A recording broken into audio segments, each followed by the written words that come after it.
अस्सलामु अलैकुम व रहमतुल्लाहि व बरकातुहू। वालेकुम अस्सलाम। अल्हम्दुलिल्लाहिल्लज़ी अब्दअल अखलाका वल अर्दी वस्सलातु वस्सलामु अला मन काना नबिय्यन व आदमु बैनल माइ वत्तीन व अला आलिहि व अस्हाबिहि अजमाइन अम्मा बाद। फ़क़द क़ाल अल्लाहु तआला फ़िल क़ुरआनिल हकीम वल फ़ुरक़ानिल मजीद। अऊज़ु बिल्लाहि मिनश शैतानिर रजीम। बिस्मिल्लाहिर रहमानिर रहीम। मुहम्मदुर रसूलुल्लाह सल्लल्लाहु अलैहि वसल्लम व बल्लगना रसूलुहुन नबियुल करीम व नहनु अला ज़ालिका मिनश शाहिदीन व शाकिरीन वल्हम्दुलिल्लाहि रब्बिल आलमीन। हमें करनी है शहे बतहा की रज़ाजुई, हमें करनी है शहे बतहा की रज़ाजुई। गर वो हो गए तो रहमत परवरदिगार अपनी। एक बार भक्ति भरे दुरूद पाक पढ़ो। अल्लाहुम्मा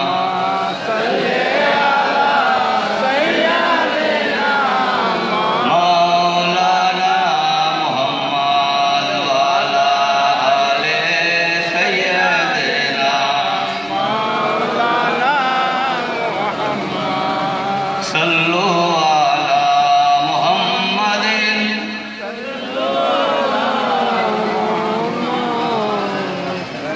हरदम ज़ुबान से निकालो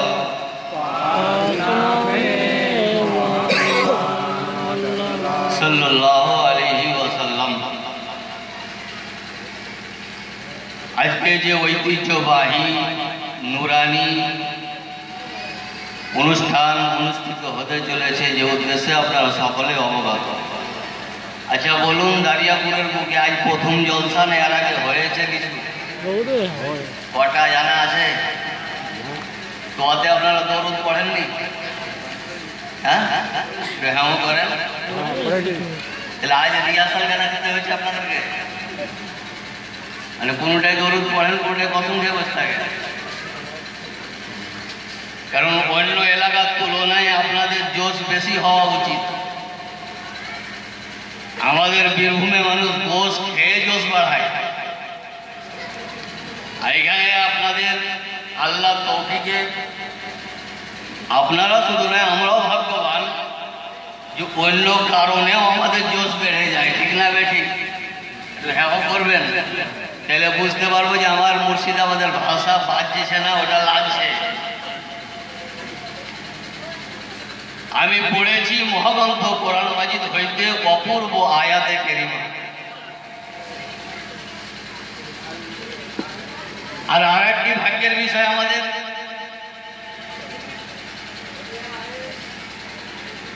যে শুধু ভারত বললে হবে না, ইন্টারন্যাশনাল ফিগারের খানকার একজন পীর উপস্থিত হয়েছেন এখানে। ইন্টারন্যাশনাল মানে বহির ভারতের জিনার প্রচার আছে, এহেন খানকারও একজন এখানে উপস্থিত হয়েছে। আর যে খানকার সাথে ওনার সম্পর্ক, সে খানকা জানা টানা খানকা ছিল না, জিনার নাম বাদ দিয়ে লোক মুজাহিদে মিল্লাত নামে জানতো। আপনারা জানেন, মানুষ যখন শক্তি সম্পন্ন ছেড়ে খ্যাতি সম্পন্ন হয়, একটা হয় শক্তি সম্পন্ন আর একটা হয় খ্যাতি সম্পন্ন। তো যখন খ্যাতি সম্পন্ন মানুষ হয়ে যায় তো আসল নামটা বাদ চলে যায়।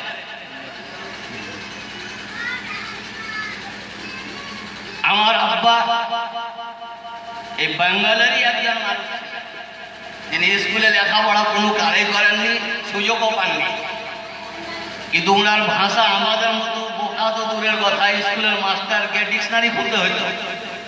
ঠিক না বেটি? তো অন্য নামে পরিচিত হয়ে যেতেন, তো ইনি মুজাহিদে মিল্লাত নামে পরিচিত। কারণ আরবের বুকে সারা পৃথিবীর মুসলমানের ইমানকে বাঁচাবার জন্য, যিনি একটা পথ দেখাবার জন্য জিহাদ করেছিলেন কাফেরের সঙ্গে, ওখানে উনি আখ্যায়িত হয়েছিলেন যে আপনি মুজাহিদে মিল্লাত। ও খানকারও একজন এখানে এসে ওনারও আমাদের বক্তব্য শুনে খালি শিরনি নিয়ে বাড়ি পালাইলে হবে না, আমল করার চেষ্টা করতে হবে। আজকাল তো আমরা সারা রাত শুনছি আর সকালে ভুল ধরার চেষ্টা করছি। অমুক মৌলবি কোনটা ভুল বললে, অমুক মৌলবি কোনটা ভুল বললে, এই ধরার চেষ্টা করছে আমাদের, কারণ নিজের জ্ঞান না থাকলে যা হয়। একটা গ্রামে ইমামতি নিয়ে খুব ঝামেলা লেগে গেছে, তো আমাকে ফোন করছে যে আপনাকে আসতে হবে। আচ্ছা কেন? মুক্তাদি আর ইমামের ঝগড়া, তো আমি যাবো কেন? তো বুঝে যে মুক্তাদি ইমাম সাহেবের ভুল ধরেছে। কি ভুল? ইমাম সাহেব ফজরের নামাজে সূরা রহমান দিয়ে নামাজ পড়াচ্ছে, কারণ বড় সূরার দরকার, বড় নামাজ। তো মুক্তাদি নামাজের পরে বলছে যে আপনি ভুল পড়লেন মৌলভী সাহেব সূরা রহমান। এবার বলবে না ইমাম সাহেব যে কোন জায়গায় ভুল পড়লাম? তাকে বলছে কোন জায়গায় ভুল হলো আমার, যে আমি সূরা রহমানই জানি না। যখন হুঁশ মোড়া ও সূরা রহমান জানে না, সূরা রহমানের 4 জায়গায় ভুল ধরলে, তাহলে ও জানলে কয় জায়গায় ভুল ধরতো? এই জন্য চারিদিকে আমাদেরকে গেলে হবে না। আমরা যে রশিদে বেঁধে আছি সেটা হলো আহলে সুন্নাত ওয়াল জামাত। যে জামাতের ব্যাপারে নবী পাক নিজের পাক জবানে বলেছেন, ইত্তাবিউ সাওয়াদাল আযম ফাইন্নাহু মান সুজ্জা ফিন নার, যে হে সারা বিশ্বের মানব জাতি, তোমরা যদি জান্নাত পেতে চাও তো বড় জামাতকে অনুসরণ করে। কেন? ফাইন্নাহু মান সুজ্জা, কারণ যারা বড় জামাত থেকে দলচ্যুত হয়ে গেল, সুজ্জা ফিন নার, ওরা জাহান্নামে হয়ে গেল। সারা বিশ্বের আলেম ওলামা, বড় বড় পীর মুহাদ্দিসের একমত যে সওয়াদে আযম মানে আহলে সুন্নাত ওয়াল জামাত। বড় বড় আলেম জিম্মেদার বসে আছেন। আমাদের ভাগ্য ভালো যে আমরা যে দড়ি ধরতে পেরেছি সেটা আহলে সুন্নাত ওয়াল জামাত। পীর শাখা পোশাখা, এর আসল ভিটা হলো নবী পাক সাল্লাল্লাহু আলাইহি ওয়াসাল্লাম। দিল্লি যাবে সবাই, কেউ কাটিয়ার থেকে এক্সপ্রেসে যেছে, কেউ বাঙ্গাল থেকে এক্সপ্রেসে যেছে, কেউ বর্ধমান থেকে এক্সপ্রেসে যেছে, কিন্তু প্যাসেঞ্জার যাত্রী গন্তব্যস্থল সকলের এক সেটা বানা। তো বিভিন্ন ফেরকার পীরকে আমরা ধরেছি একটি কারণ, যে আমাদেরকে নবী পর্যন্ত পৌঁছে দিন, যেমন আপনি নবী পর্যন্ত পৌঁছে গেছেন। তো চারিদিকে আমাদের ভাগ্য যে আমরা পীরেরও দামানকে ছাড়িনি, একটি উদ্দেশ্যে যাতে আমাদের হাত থেকে নবীর দামান না ছুটে। তো খুব অল্প টাইম নিয়ে চাকরি থাকার আগে আমি ইনশাআল্লাহ রিটায়ার করে যাব। হযরত আল্লাহ মাওলানা রবিউল ইসলাম সাহেব মিসবাহি, পুরাতন মিসবাহি, চাকরি থাকার আগে কিন্তু রিটায়ার করবেন না, কারণ মোটা বেতন পেয়েছেন।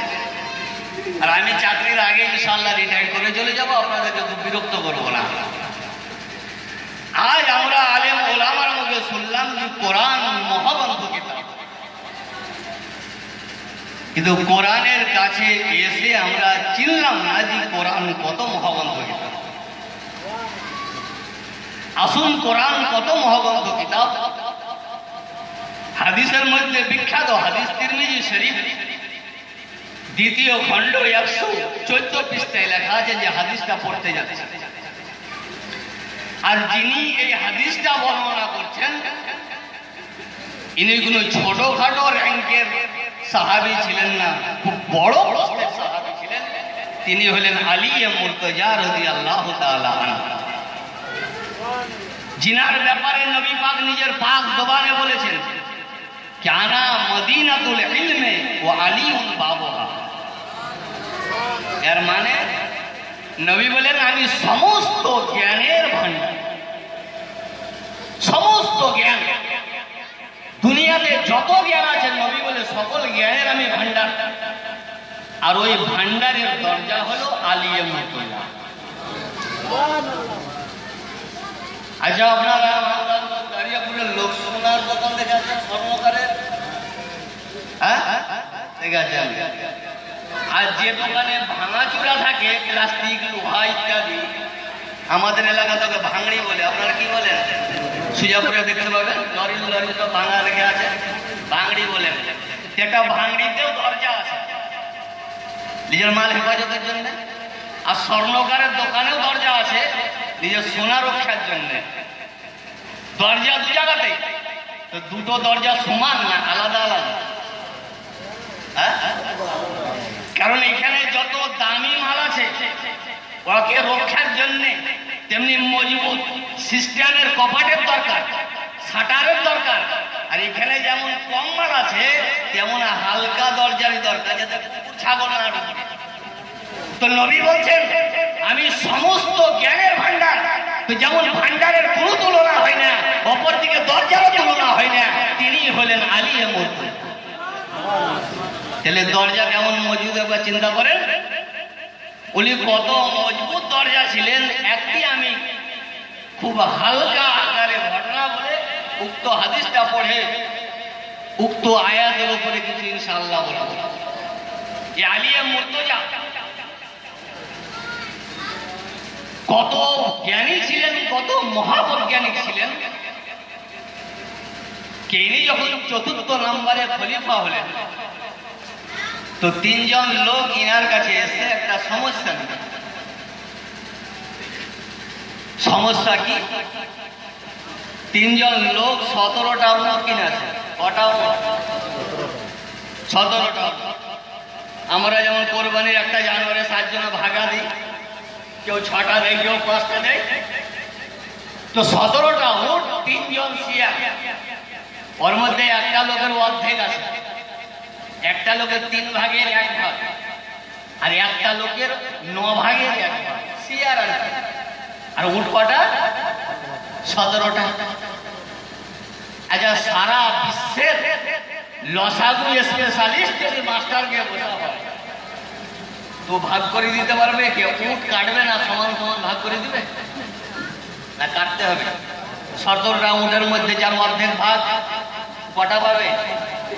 8.5। কিন্তু এরা বলছে হুজুর কেটে ভাগ নেব না, সমান একটাই পাই, কিন্তু যাতে গোটা জানোয়ারটা হয়। আছে বিশ্বের কোনো একবারে আবুল কালাম থেকে নিয়ে 14 পর্যন্ত একবারে কোনো বৈজ্ঞানিক যে ভাগ করবে? আমরা হলে তুমি আচ্ছা ফতোয়া দিয়ে খামো খাইয়া আলিয়া মুর্তজা ব্যাপার যে হুজুর এই সমস্যা। নবী বলেছেন আনা মদিনাতুল ইলমে ওয়া আলিউল বাবুহা, আমি জ্ঞানের ভান্ডার, আর ওই ভান্ডারের দরজা হলো আলী। হুজুর এই সমস্যা যদি আপনার কাছে সমাধান হয় তো কিয়ামত চলে আসবে সারা পৃথিবীতে কোথাও হবে। আমরা হলে তুমি ক্যালকুলেটর আনো, খাতা আনার চেষ্টা করি। আলিয়া মুর্তজা নিজের সেবককে বললেন যে আমার একটা উট এদের সারিতে বেঁধে দেয়। কটা হলো? 17টা থেকে 18টা। আলিয়া মুর্তজা বলতে যার অর্ধেক ভাগ নিয়ে দাও। তো যার অর্ধেক ভাগ 18 থেকে 9টা নিল, যার 3 ভাগের 1 ভাগ লেও 6টা নিল, যার 9 ভাগের 1 ভাগ লেও 2টা নিয়ে নিল। তাহলে 9 6 15, আর 9 ভাগ ওরা 2টা 17। 17টা উট ভাগ হয়ে গেল। আলিয়া মুর্তজার উট নিজের জায়গাতে থেকে গেল। কারণ এটা আলিয়া মুর্তজা কোন লসাগু বসাগু হিসাব ছিল না, ওনার একটা কারামত ছিল। কারণ নবী নিজের জবানে বলে দিয়েছে আমি জ্ঞানের ভান্ডার, আর ওই ভান্ডারের দরজা হলো আলিয়া। ইনি হাদিস বর্ণনা করছেন, কত মজবুত হাদিস হবে একবার চিন্তা করেন। আজকে যে আমাদের ভারতবর্ষের ছুচকিয়া চোর আছে, ওরা হাদিসও বুঝে না, খালি নাম রেখে দিয়েছে। আর ওদের কাছে হাদিসের পুঁজি শুধু 6টা, কি কি তা বুঝতে পারবে না, কিন্তু সেই হাদিসটা ওদের মুখস্থ হয়ে গেছে। আলিয়া মুর্তজা উনি বর্ণনা করছেন যে ক্বালা রাসূলুল্লাহ সাল্লাল্লাহু আলাইহি ওয়াসাল্লাম মান কারাআল কুরআনা ফাস্তাযহারাহু ফাআহাল্লা হালালাহু ওয়া হাররামা হারামাহু আদখালাহু আল্লাহুল জান্নাহ ওয়া শাফাহু ফি আশারাতিন মিন আহলি বাইতিহি কুল্লুহুম কাদ ওয়াজাবাত লাহু। নবী বলেছেন যে যে ব্যক্তি কোরআনকে পড়ল, ফাস্তাযহারাহু, আর কোরআনের মহব্বতকে নিজের দিলের আসনে জায়গা দিল, ওয়া আহাল্লা হালালাহু, কোরআন যেটাকে জায়েজ বলেছে সেটাকে মানল, ওয়া হাররামা হারামাহু, আর কোরআন যেটাকে নাজায়েজ বলেছে সেটাকে মানলো, আদখালাহুল্লাহুল জান্নাহ, তো সেই ব্যক্তিকে আল্লাহ তাআলা জান্নাতে দাখিল করবে। শুধু এখান থেকেই নয়, ওয়াশফাহু ফি আশারাতিন, আর ওই ব্যক্তি নিজের বাড়ির 10 জনের জন্য শাফাআতও করবেন খোদার কাছে। কাদের জন্য? কুল্লুহুম কাদ ওয়াজাবাত লাহুন নার, যে 10 জনের উপরে খোদার তরফ থেকে জাহান্নাম ওয়াজিব হয়ে গেছে। এখানে আপনারা অনেকে মাস্টারও আছেন, অনেক রিটায়ারমেন্টও আছেন। আচ্ছা বলেন তো, চাহে সরকারের, রাজ্য সরকারের চাকরি হোক, চাহে সেন্ট্রাল গভর্নমেন্টের চাকরি হোক, কোনো মানুষ যদি রিটায়ার করে তো শুধু সে পেনশন পায় না, পুরা বাড়ির ফ্যামিলি। আমার ভাষা বুঝতে পারছেন না? অবশ্যই।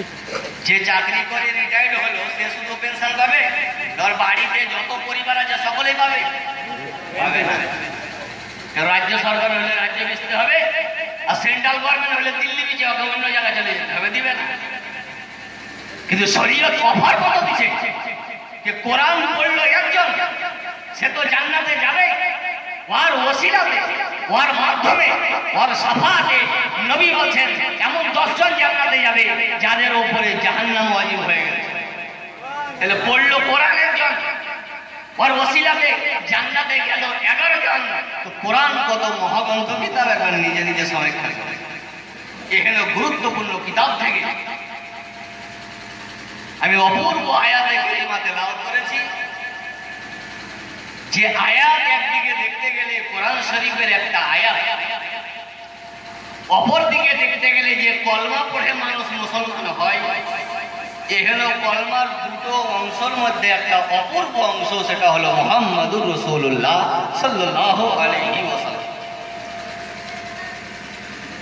আজ আমাদের শুধু ভারতে নয়, সারা পৃথিবীতে ভোট ছাড়া যে আন্দোলন চলছে সেটা হলো এই, যে পীরপন্থী মানুষের কাছ থেকে, আহলে সুন্নাত ওয়াল জামাতের কাছ থেকে ঈমানটাকে কিভাবে নষ্ট করা যায়, এহেন আন্দোলন আমাদের চলছে। চলছে না? চলে না? টিভির মাধ্যমেও চলছে, ইন্টারনেটের মাধ্যমেও চলছে, গানের মাধ্যমেও চলছে, অন্য কিছু সুবহানাল্লাহ মিডিয়ার মাধ্যমেও চলছে। কিন্তু আসুন আমরা যে ঈমান নিয়ে এসেছি, এই ঈমানটাকে আমরা কিভাবে বাঁচাবো, তবেই আমরা সাকসেসফুল হতে পারবো। এরই উপরে আমি 2-4 দিন ইনশাআল্লাহ কথা বলবো। এমনই একটা আয়াত, কে কেউ যদি কিয়ামত পর্যন্ত মুহাম্মাদুর রাসূল লা ইলাহা ইল্লাল্লাহ বলে, আর অপর দিকে মুহাম্মাদুর রাসূলুল্লাহকে ছেড়ে দেয়, তো মুসলমান হবে? অপর দিকে কেউ যদি লা ইলাহা ইল্লাল্লাহ পড়ে আর মুহাম্মাদুর রাসূলুল্লাহকে ছেড়ে দেয়, তো এই ব্যক্তি কখনো মুসলমান হবে না। কারণ পূর্ণ রূপে মুসলমান হতে গেলে যতটি প্রয়োজন লা ইলাহা ইল্লাল্লাহ, অপর দিকে ততটি প্রয়োজন হচ্ছে মুহাম্মাদুর রাসূলুল্লাহ। কি কত গুরুত্বপূর্ণ অংশ। দ্বিতীয় জায়গায় কোরআন বলে যে কুল ইয়া আইয়ুহান নাস ইন্নী রাসূলুল্লাহি ইলাইকুম জামিয়া, হে নবী সারা বিশ্বে আপনি এলান করে দিন যে আমি শুধু আরবের জন্য নয়, শুধু ভারতের জন্য নয়, শুধু মানব দানবের জন্য নয়, সমস্ত সৃষ্টির জন্য, অনন্ত কালের জন্য আমি নবী ও রাসূল হয়ে। তাহলে বোঝা গেল আমাদের নবী সারা বিশ্বের নবী, কোন এলাকা ভিত্তিক নবী হয়ে আসেননি, সারা পৃথিবীর মাখলুকের জন্য নবী হয়ে এসেছে।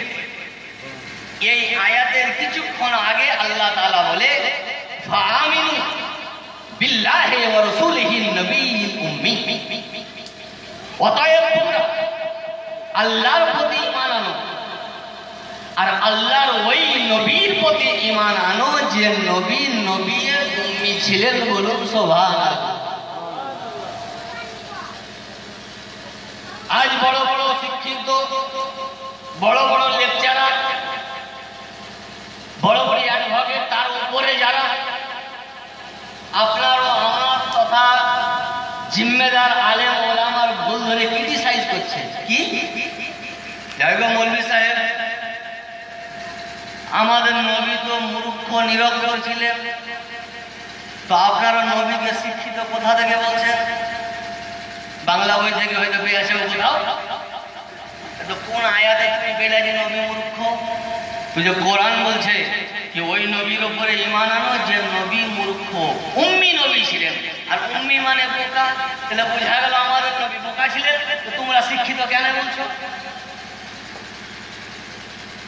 এহেন কিছু অস্ত্র নিয়ে আপনারা আমার শিক্ষিত সমাজ ঈমানকে চুরি করছে, আমরা ধরতে পারছি। এহেন জোর আছে না নাই? কিন্তু আসল নবীকে উম্মি কেন বলা হলো?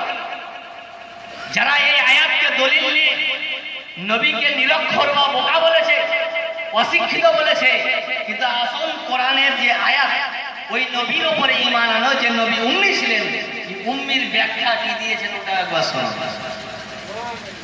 তাফসীরের মধ্যে বিখ্যাত তাফসীরে রুহুল বায়ান, প্রত্যেক বড় মাদ্রাসায় ক্লাসে পড়া হয় না, কিন্তু লাইব্রেরিতে রাখতে হয়, লাইব্রেরির সম্মানার্থে। এই আয়াতের ব্যাখ্যায় উনি লিখেছেন যে নবীকে উম্মি বলা হয় একটি কারণ কি উম্মি মানে হলো সমস্ত সৃষ্টির জড়। উম্মি মানে সমস্ত জিনিসের শিকড়, সমস্ত জিনিসের জড় বা উৎস। উম্মির মানে হলো উৎস, এই জন্য নবীকে উম্মি বলা হয়। এবার আপনারা আমরা ভুল করবেন যে নবী সাহেব নবী উৎস কেমন করে হলেন? আমরা শুনেছি আলেম ওলামার মুখে কিতাবে পড়ে যে সর্বপ্রথম মানব রূপে যিনি এসেছিলেন দুনিয়াতে, যখন দুনিয়া আবাদ ছিল না, তো আদম শফিউল্লাহ আলাইহিস সালাতু ওয়াত তাসলিম দুনিয়াতে। ওর পূর্বে কোনো মানব ছিলেন? ছিল ছিল না। তাহলে দুনিয়াতে সর্বপ্রথম মানব জাতিকে আদম নবী। আদম নবীর পূর্বে দুনিয়া আবাদ ছিল না। যখন আবাদ ছিল না, কোনো মানুষ ছিল না, তোমাদের কথা অনুযায়ী আদম নবীকে উৎস হওয়া উচিত, তো আপনারা নবীকে উৎস কেন বলছেন? এটা তো আলেম ওলামার কথা। কিন্তু নবী পাক নিজের পরিচয় কি দিয়েছেন শুনুন। কোরআন শরীফ এতে একটা আয়াত আছে যে কাদ জাআকুম মিনাল্লাহি নূরুন ওয়া কিতাবুম মুবিন। এই আয়াতের ব্যাখ্যায় তাফসীরে রুহুল বায়ানে বলে যে নবী পাক সাল্লাল্লাহু আলাইহি ওয়াসাল্লাম বলেন যে কুনতু নূরান বাইনা ইয়াদাইল্লাহ ক্বাবলা খালকি আদম। নবী বলেন যে আমি নূর হয়েছিলাম খোদার কাছে। কখন? ক্বাবলা খালকি আদম বিআরবাতি আশারা আলফি আমিন। আদম সৃষ্টির 14,000 বছর। ক ঘন্টা পূর্বে আদম তৈরি হয়নি, তার 14,000 বছর পূর্বে নবী বলেন যে আমি নূরের হয়েছিলাম। ইসাব্বিহু যালিকা নূর, ওই নূর খোদার তাসবিহ করত। অতুসাব্বিহুল মালাইকাতু বিতাসবিহিহি, আর আমার তাসবিহ পড়া দেখে খোদার অগণন রহমতের ফেরেশতারাও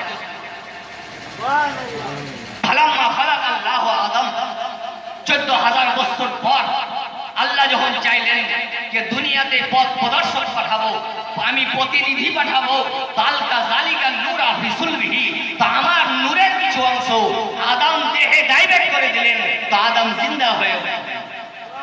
তাহলে বোঝা গেল কোরআন নবীকে উম্মি বলেছে। উম্মি মানে হলো উৎস। নবী নিজের পরিচয় নিজেই দিয়ে দিলেন যে আদম সৃষ্টি হয়নি, তার 14,000 বছর পূর্বে আমি নূরের নবী হয়েছিলাম। তো বোঝা গেল সমস্ত সৃষ্টির উৎস তিনিই হলেন মুহাম্মদ রাসূলুল্লাহ সাল্লাল্লাহু আলাইহি ওয়াসাল্লাম।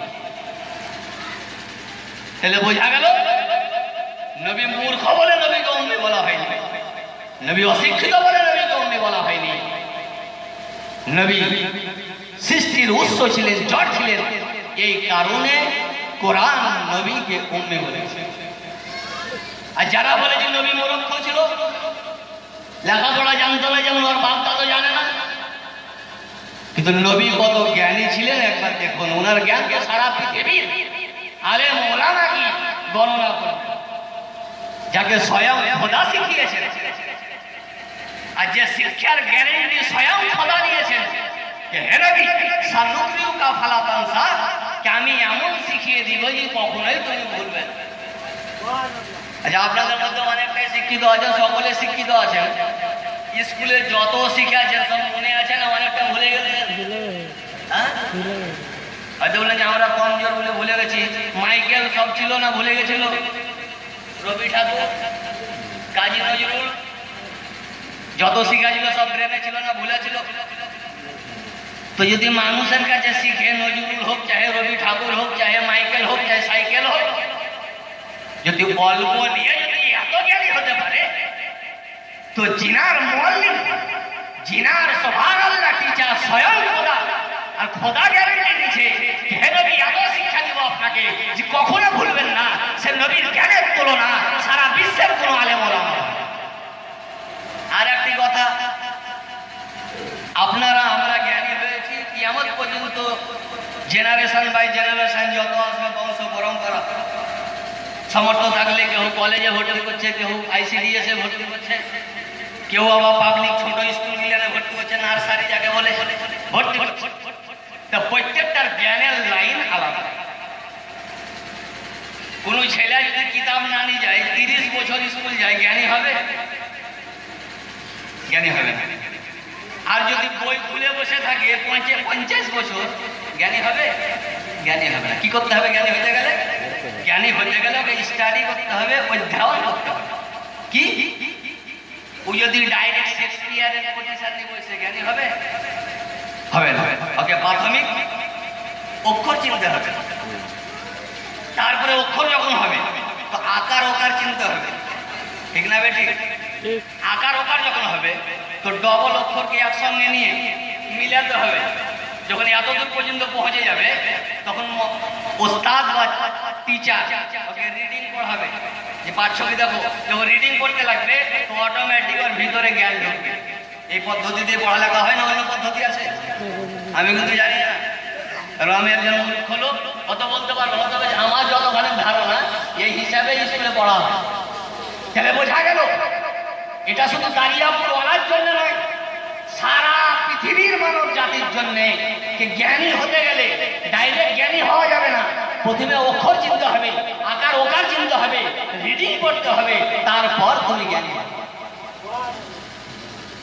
কিন্তু নবী কেমন জ্ঞানী ছিলেন আর ওনার লাইনটা কি ছিল দেখো। বুখারী শরীফ প্রথম খণ্ড, বাবু কাইফা কানা বদউল ওহী ইলা রাসূলিল্লাহ সাল্লাল্লাহু আলাইহি ওয়াসাল্লাম চ্যাপ্টার তুলে দেখা। মানে নবী পাকের উপরে কিভাবে কোরআন অবতীর্ণ হতো ওরই একটা চ্যাপ্টার বুখারী শরীফে একবারে প্রথমে দেখা। একজন সাহাবী নবী পাককে জিজ্ঞাসা করছেন যে ইয়া রাসূলুল্লাহ কাইফা ইয়াতিকাল ওহী, হুজুর আপনার উপরে ঐশী বাণী কোরআন কিভাবে নাযিল হলো? ডাইরেক্ট ফোন করে দিত না, চিঠিপত্র মাধ্যমে হতো না, অন্য কোনো ইয়াতে হতো? নবী বলছে শোনো, আহিয়া ইয়াতিনিল ওহীয়ু মিসলা সালসালাতিল জারাস ওয়া হুয়া আশাদ্দু আলাইয়া ফায়ুসিমু আন্নী ওয়া কাদ ওয়াইতু আনহুমা। নবী বলছে শোনো, আমার উপরে কোরআন অবতীর্ণ হতো তো যেমন ঘন্টিতে আওয়াজ হয়, ঘন্টির আওয়াজের ন্যায় আমার উপরে কোরআন। আচ্ছা, কোনো মানুষ যদি ঘন্টা বেড়ায় তো ঘন্টায় কি বলে বুঝতে পারেন আপনারা? হ্যাঁ, হয়তো বলেছে ঘন্টায় দেখিয়ে। টিকিট কাউন্টারে দেখবেন টিকিট কাটার পূর্বে লোকাল স্টেশন গেলে ঘন্টা লাগে, কিন্তু ঘন্টাতে কি বলে বোঝা যায় না। যতই ব্রেনি হোক বুঝতে পারে না। একটা সংকেত পাই যে হয় ট্রেন ঢুকবে না, একটু টিকিট কাটতে বলছে, আর বেশি বুঝতে পারে না। মাদ্রাসায় ঘন্টি লাগানো হয়, এতখানি উপলব্ধি করা যায় যে হয় ক্লাস লাগলো না, তো টিফিন দিলে, এর বেশি হয় না। কিন্তু নবী বলে শোনো, আমার ওপরে গুরুত্বপূর্ণ কিতাব কোরআন অবতীর্ণ হয়েছে তো ঘন্টির আওয়াজের মধ্যে। তাহলে বোঝা গেল সারা পৃথিবীর মানব জাতির কানে, মানুষ তো দূরের কথা, সোমনাথ মন্দির থেকে কোনো সাধু এসেও যদি ঘন্টি বেড়ায় তো যেমনকার জাহেল তেমনই থেকে যাবে, কোনো পরিবর্তন হবে না। কারণ আপনারও আমার জ্ঞানের লাইন আল্লাহ আলাদা করে রেখেছে। আর নবী বলে শোনো, আমার জ্ঞানের লাইন খোদা আলাদা করে দিয়েছে। ঘন্টির আওয়াজের নেই কোরআন আমার উপরে অবতীর্ণ হতেও এহেন সুবহানাল্লাহ নিরক্ষরকে অক্ষর দিয়ে সারা পৃথিবীকে আমি কোরআন শিক্ষা দিয়েছি।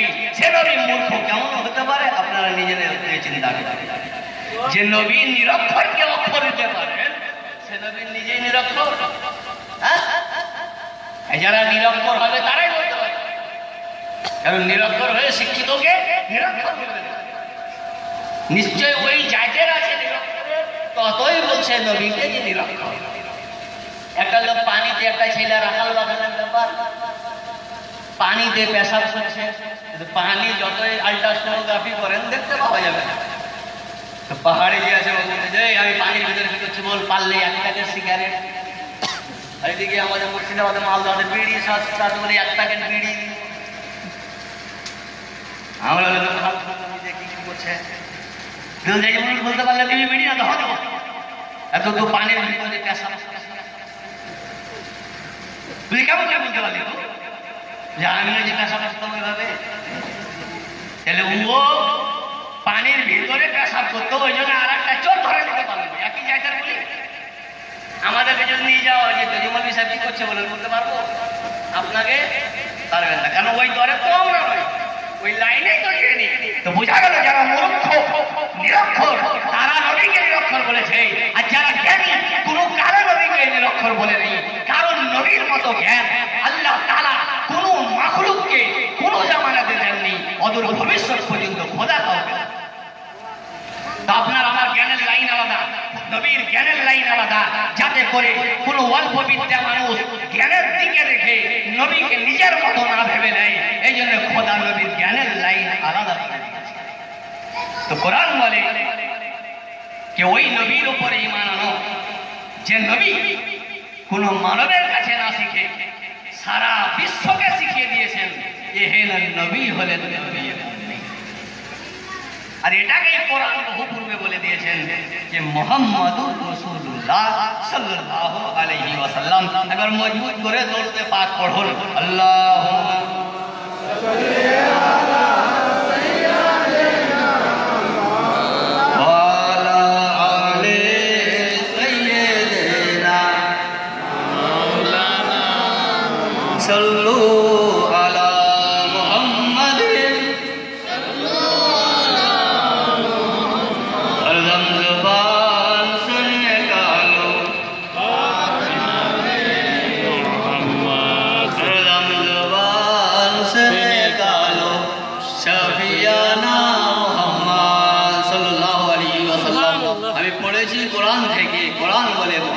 রাসূলুল্লাহ সাল্লাল্লাহু আলাইহি ওয়াসাল্লাম।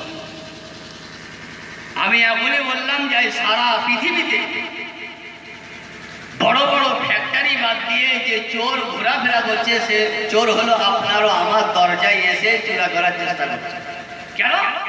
যে আপনার কাছে ঈমান আছে বলে লুটার চেষ্টা করছে, কেউ টিভি চ্যানেলে বসে চেষ্টা করছে, কেউ কিতাব লিখে চেষ্টা করছে।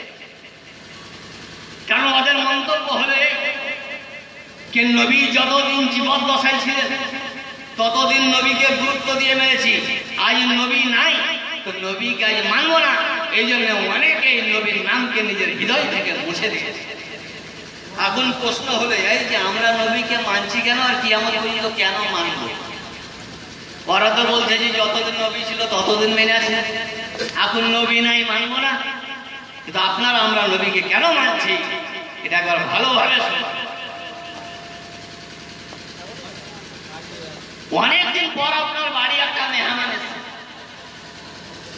তো চাহে গরিবের বাড়ি হোক চাহে আইপিএস অফিসারের বাড়ি, মেহমানটাকে এমনি ঘুরিয়ে দিবে না আবার আতিথ্য সেবা করবে? মেহমান নওয়াজি করবে না করবে না? ক্ষমতা অনুযায়ী কেউ লাল চা দিবে, কেউ পিঠে নিয়ে বিস্কুট ধরাবে, কেউ বিরিয়ানি অনেক কিছু বানাবে। তো দেখা গেল অনেকদিন পরে একটা আপনার বাড়ি মেহমান এসছে, আপনি তার আতিথ্য সেবার উদ্দেশ্যে ৫,০০০ টাকা আমার পিছনে খরচা করেছেন। ৫,০০০ টাকা হয়তো বলে মৌলভী সাহেব কেমন করে জানলা তুমি? আমি জানি না, হিসাব করছি না, একটা আইডি। ৫,০০০ টাকা এসে বেচারা 10টার সময় ওকে খাবার দিচ্ছেন, জোহরের খাবার ২:৩০টার সময়। এমনি তো ও চোখে জোনাকি শস্যার ফুল দেখছে, তো খাবার এনেছেন স্পেশাল ভাবে, ভ্যারাইটিস খাবার, রকমারি খাবার। কিন্তু যত খাবার আপনি তাকে রাজি করার জন্য জুটিয়েছেন, ও ডাক্তারের প্রেসক্রিপশন অনুযায়ী একটাও খেতে পারবে না। 14 রকম মিষ্টি এনেছেন সুগারের পেশেন্ট, 4.5 রকম বিরিয়ানি তৈরি করেছেন গ্যাস্ট্রিক ক্যান্সারের পেশেন্ট, কয়েক রকম আন্ডা দিয়েছেন হাই প্রেসারের পেশেন্ট। খাবে তো যাই হোক, খাবো না ঠান্ডা করবো তো কেন? বাড়ি বাড়ি সব ভাঙা হাড়কে বান্ধব দিয়ে তোমার জন্য সেবা করলাম, খাবা না কেন? যে শোনো, জটটি আমাকে রাজি করার জন্য দিয়েছো, ডাক্তারের প্রেসক্রিপশন অনুযায়ী নিয়ে একটা। আচ্ছা, তো হিসাবে রাজি হবে আপনার উপরে? যাই হোক, বিহাই কমসে কম খাবার আগে কমসে কম একবার জানতে কি খাও।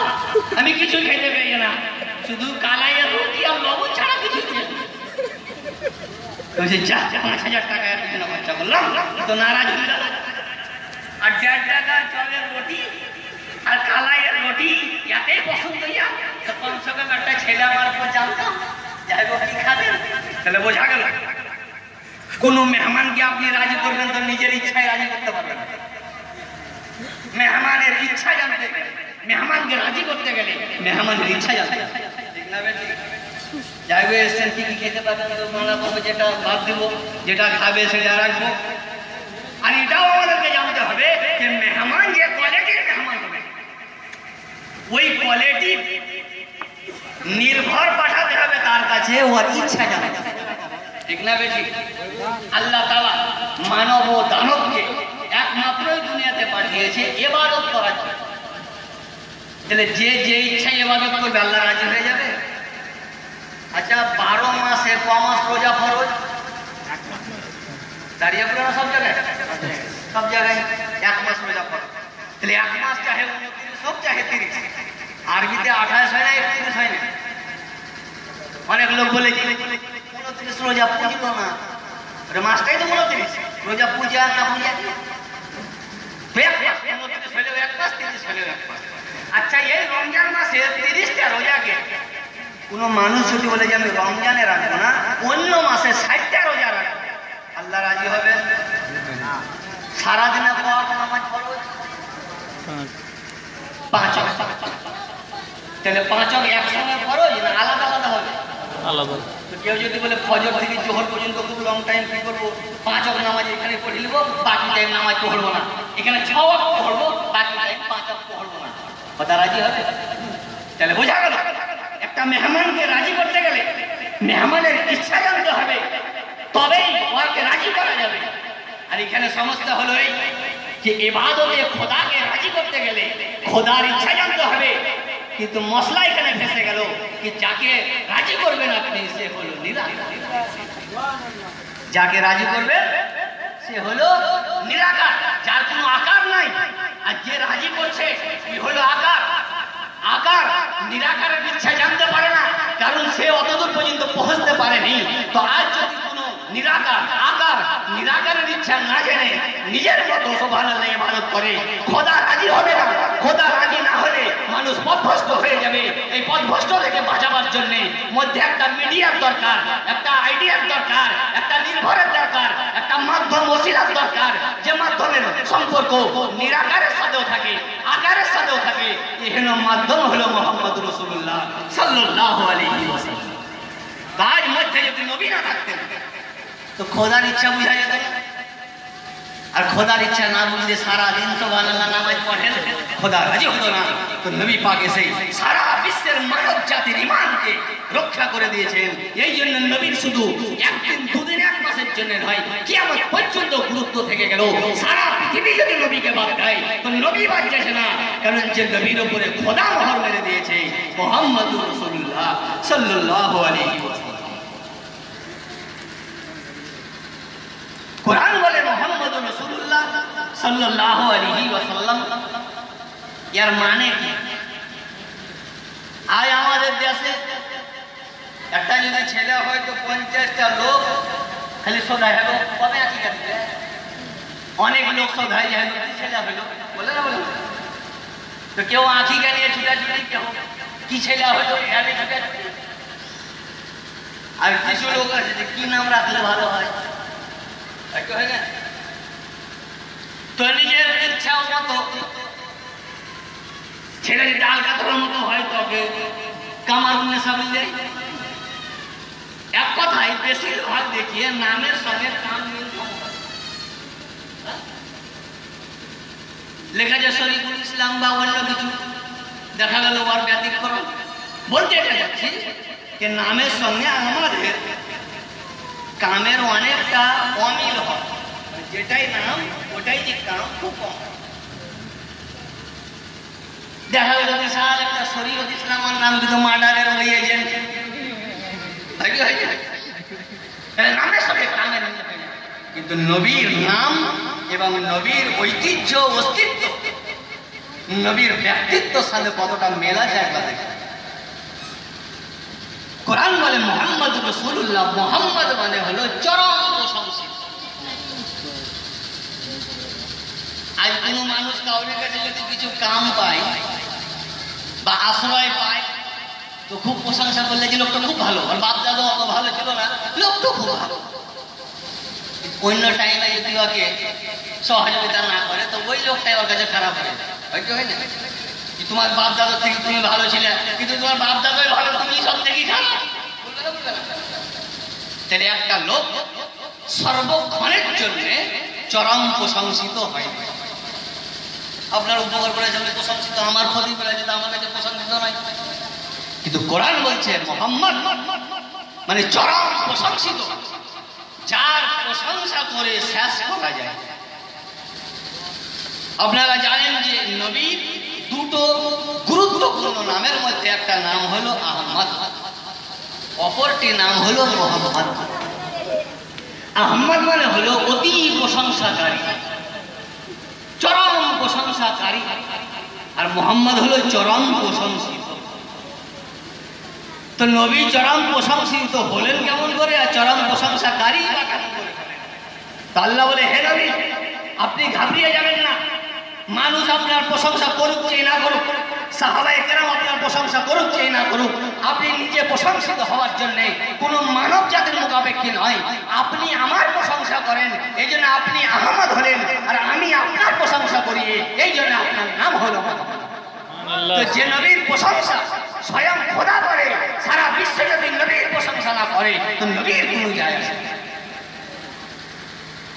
কোরআন বলে নবী প্রশংসাকে বাড়াবার জন্য কে ওয়ারাফা'না লাকা যিকরাক, খুব মাশহুর আয়াত, এর উপরে আলেম ওলামার পিএইচডি ডক্টরেট হয়ে গেছে।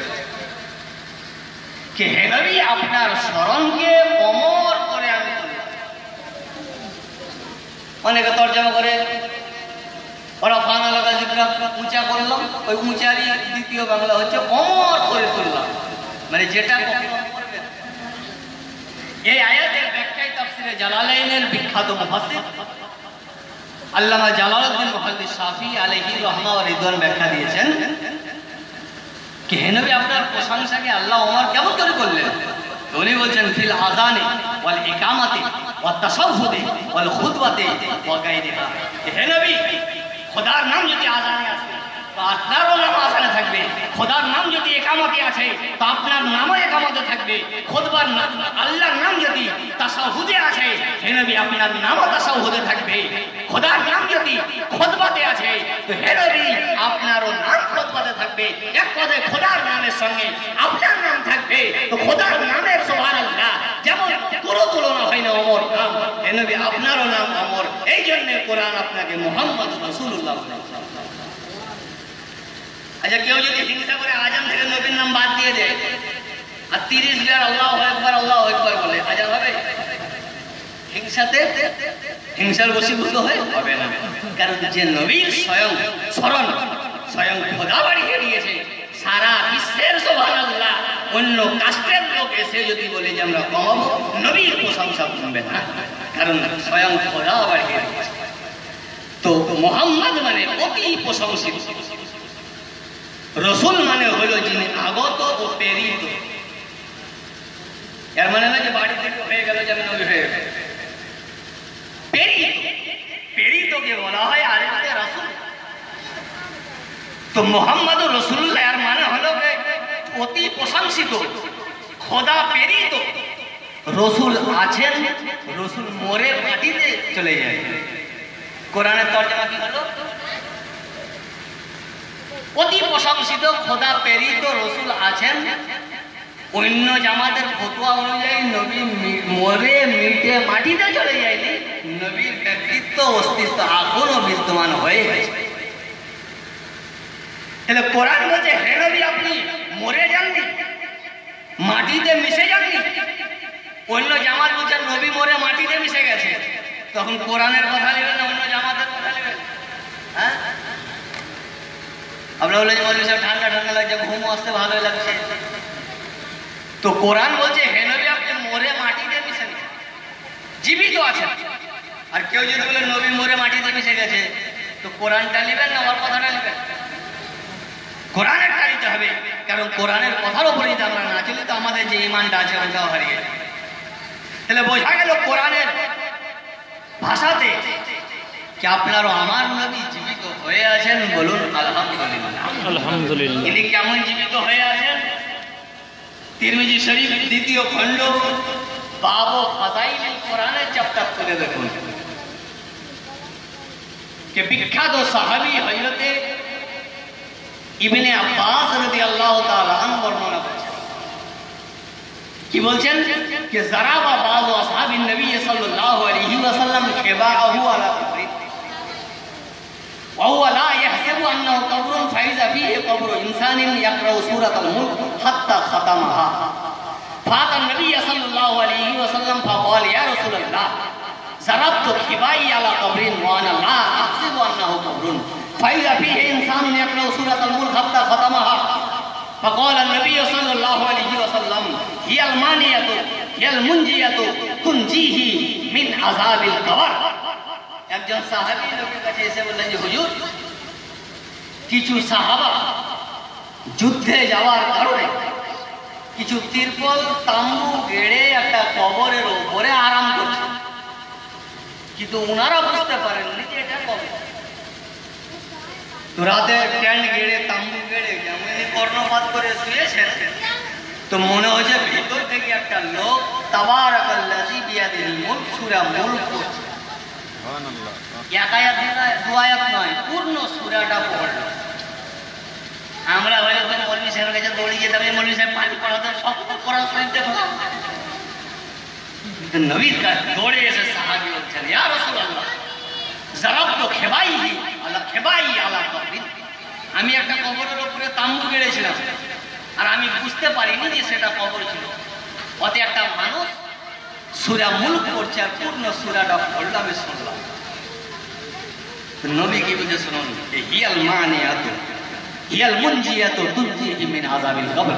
হে সাহাবী শোনো, সূরা মুলক এমনই একটা গুরুত্বপূর্ণ সূরা কে যে মানুষ নিজের জীবদ্দশাতে সূরা মুলক পড়বে, তেলাওয়াতে অভ্যস্ত হবে, অভ্যাস হয়ে গেলে তার তেলাওয়াত করা, সে মানুষ মরেও অমর হয়ে থাকবে, সে নিজের কবরেও সূরা মুলক পড়তে থাকবে।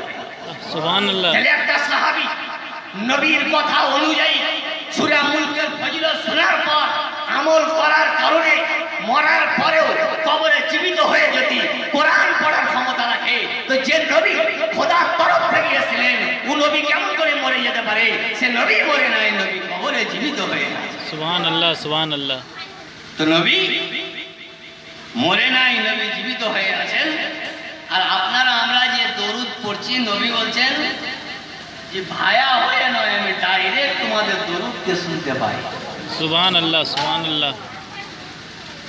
বিশ্বের ফেমাস দার্শনিক আল্লামা জালালউদ্দিন সিউতি আলাইহি রহমার রিদওয়ান নিজের বিশ্ব প্রসিদ্ধ কিতাব আনিসুল জালিসে এক টুকরা হাদিস উনি তুলে ধরেছেন যে নবী বলে আসহাবি ইখওয়ানি সাল্লু আলাইয়া বাদা ওয়াফাতি।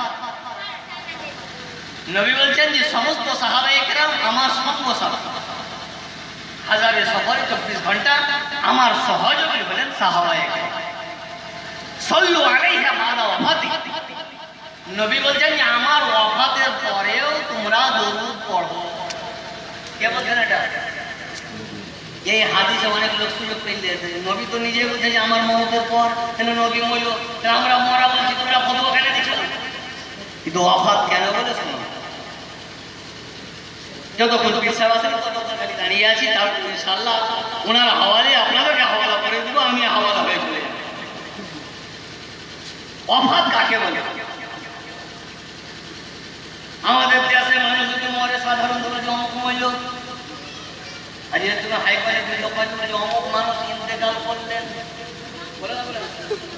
ছোট হলে মরল, বড় হলে ইন্তেকাল, তারপরে হাজি সাহেব হলে ইন্তেকাল করে আছেন, তারপরে ওরও যদি হাই কোয়ালিটির হয়তো আরো সম্মান সুযোগ শব্দ দিয়ে বলে, কিন্তু সকলেরই ভাব অর্থ একই, শব্দার্থ যেমন ভাব অর্থ একই। আর অনেকে আরো আগে বেড়ে বলে বেশাল করলেন, যদিও মানে না বুঝে কিন্তু বেশাল ভাব অর্থ কিন্তু একই। ওয়াফাত কাকে বলে? ওয়াফাতেরও মানে একই। নারে তাকবীর, নারে তাকবীর, নারে রিসালাত, নারে রিসালাত। या रसूल अल्लाह উলামায়ে আহলে সুন্নাত जिंदाबाद উলামায়ে আহলে সুন্নাত जिंदाबाद নারে তাকবীর, अल्लाहु अकबर নারে রিসালাত, উলামায়ে আহলে সুন্নাত জলসা কমিটি। বুঝে যান, হুজুর চলে এসেছেন, একটি কথা বলে ইনশাআল্লাহ ওনার হাওয়ালায় করে দেবো।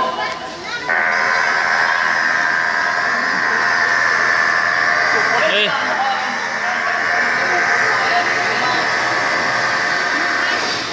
কোরআন বলে মুহাম্মদুর রাসূলুল্লাহ চরম প্রশংসিত খোদা প্রেরিত রাসূল আছেন।